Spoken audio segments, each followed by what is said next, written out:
Les produits français d'une taxe à 100%, on en a parlé. Oh, le méchant. Ah bah oui, ouais. On ne plaisante pas Donald Trump. Emmanuel Macron, il suit ce dossier, avec beaucoup d'intérêt, parce qu'il va y participer, Emmanuel Macron. Il y a 48 heures de la mobilisation du 5 décembre, il va y participer. C'est ça. Sur beaucoup de dossiers. Il n'y a pas que les retraites pour Emmanuel Macron, il a d'ailleurs un agenda, vous allez le voir, assez chargé. Il y a l'OTAN aujourd'hui, demain à Londres, et puis il y a le Conseil des ministres aussi qui va arriver, et puis il y a la grève de jeudi, et puis il y a les gilets jaunes samedi. Quand on est président, à mon avis, 24 heures, ça passe très très vite. Donc aujourd'hui, Londres, c'est un moment très difficile pour Emmanuel Macron parce que d'abord il va retrouver son ami Donald Trump, vous l'avez dit, il y a les problèmes commerciaux, il y a aussi les problèmes plus spécifiquement de défense, et on voit que tous ces temps-ci, les problèmes de défense pour la France, c'est tout de même important puisque Donald Trump décide de tout seul, par exemple le retrait des troupes en Syrie, donc il y a quand même des harmonisations à faire, et puis il y a le grand ami d'Emmanuel Macron qui sera aussi à Londres, c'est le président turc Erdogan. La Turquie, c'est un problème spécifique, intégré à l'OTAN en 1952,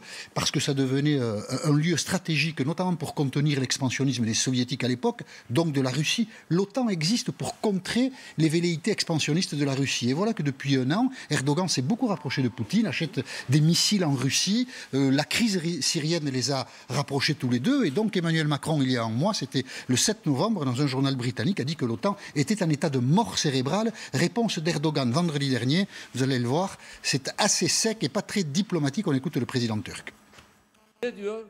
Que dit-il? Que l'OTAN est en état de mort cérébrale. Monsieur Macron, je te le dis depuis la Turquie et je le redirai à l'OTAN, fais d'abord examiner ta propre mort cérébrale. Ces déclarations ne sied qu'à ceux dans ton genre qui sont en état de mort cérébrale. Je dis que Macron était en état de mort cérébrale, c'est-à-dire tu racontes n'importe quoi mon cher ami, ils vont se retrouver tout à l'heure dans une réunion tripartite avec Johnson, qui n'est pas non plus, comment dirais-je, l'homme le plus posé de la Terre, Donald Trump, Emmanuel Macron, et lui, franchement, on aimerait être à la réunion parce qu'on ne sait pas s'ils vont tous en sortir vivants. Et donc, voilà, il y a ce problème-là à gérer pour Emmanuel Macron, qui est un problème stratégique important pour nous parce que l'appui militaire d'autres pays est nécessaire pour un pays comme la France, qui est engagé sur plusieurs fronts, Syrie, Mali, d'autres. Donc, voilà. Donc derrière, ça, c'est à l'international. Mais il n'a pas que ce dossier sur la table, Emmanuel Macron. Non, bien sûr.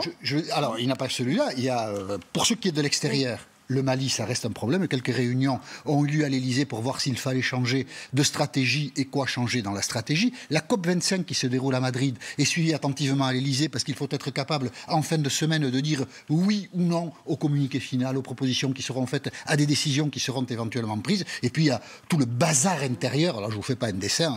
Voilà, la grève qui arrive, le budget à terminer. Enfin, non, il est un peu seul, Emmanuel Macron. Et sur la scène internationale, d'ailleurs, on en a parlé notamment au Mali, et à l'intérieur de Alors, il n'est pas seul. Il y a un gouvernement, il y a un Premier ministre, et puis tout le monde travaille, regardez les cernes sous les yeux, donc il n'y a pas de problème. La difficulté, c'est que l'élu du suffrage universel est responsable de tout et comptable de tout. Tout lui remonte. Donc effectivement, à l'Élysée, qui est de ce point de vue peut-être, qui n'a peut-être pas assez de moyens pour agir, tout arrive à l'Élysée aujourd'hui parce qu'Emmanuel Macron doit être en situation de rendre compte de tout. On dit quelquefois dans les discussions comme ça, vivement les vacances, vivement Noël, qu'on se repose 3 jours. Imaginez un peu Emmanuel Macron si ça lui tarde pas les vacances de Noël. Peut-être va-t-il se reposer? Point d'interrogation. Ouais, il aura bien 1 ou 2 jours. Sinon qu'il en parle à son patron, c'est pas sympa s'il les a pas. Non, effectivement.